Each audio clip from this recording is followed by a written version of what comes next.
Some things are hurrying into existence, and others are hurrying out of it.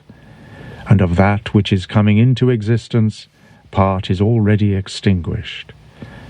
Motions and changes are continually renewing the world, just as the uninterrupted course of time is always renewing the infinite duration of ages. In this flowing stream, then, on which there is no abiding, what is there of the things which hurry by, on which a man would set a high price? It would be just as if a man should fall in love with one of the sparrows which fly by, but it has already passed out of sight. Something of this kind is the very life of every man, like the exhalation of vapour from the blood and the respiration of the air. For such as it is to have once drawn in the air and to have given it back, which we do every moment, just the same is it with the whole power of breathing, which you received at your birth but yesterday or the day before, and which you must give back to the element from which you first drew it. Neither transpiration, as in plants, nor respiration, as in domesticated animals and wild beasts, is a thing to be valued, nor is the receiving of sense impressions, nor being pulled about by desires as puppets by strings, nor assembling in herds, nor being nourished by food, which is no more to be valued than the act of eliminating the useless part of our food. What then is to be valued? To be received with clapping of hands? No. Neither must we value the clapping of tongues, for the praise which comes from the public is just that, a clapping of tongues. Suppose then that you have given up this worthless thing called fame. What remains that is of value? It is, in my opinion, to move or to restrain yourself in conformity with your own constitution, to which end all employments and arts lead. For every art aims at this, that the thing which has been made should be adapted to the work for which it has been made. And both the vine planter who looks after the vine, and the horse breaker, and he who trains the dog, seek this end. And then what is the aim to which the education and the teaching of youth aspires? So if this sense of true value is well established, you will not seek anything else. Will you not then cease valuing a mass of other things as well? The alternative is not to be free, nor sufficient in your own happiness, nor dispassionate.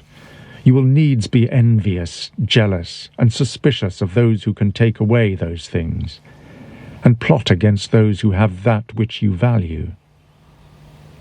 Of necessity, a man must be altogether in a state of perturbation who wants any of these things, besides which he must often find fault with the gods. But to reverence and honour your own mind will make you content with yourself, and in harmony with society, and in agreement with the gods, that is, praising all that they give and have ordered. Above, below, all around are the movements of the elements, but the motion of virtue is in none of these. It is something more divine, and advancing by a way hardly observed, it goes happily on its road. How strangely men act! They will not praise their contemporaries and neighbours, but to be themselves praised by posterity, by those whom they have never seen or ever will see, this they set much value on. But this is very much the same as if you were to be grieved because those who have lived before you fail to praise you. If a thing is difficult for you to accomplish, do not assume that it must be impossible for anyone at all. But bear in mind that if a thing is humanly achievable and conformable to his nature, that this can be attained by yourself as well. In a bout at the gymnasium, suppose that a man has caught you with his nails, or by a clash of heads has inflicted a wound. Well, we neither show signs of vexation, nor are we offended, nor do we suspect him afterwards as a treacherous fellow. And yet we are on our guard against him, not as an enemy, nor yet with suspicion, but we quietly get out of his way. Something like this let your behaviour be in all the other parts of life. Let us overlook many things in those who are like antagonists in the gymnasium.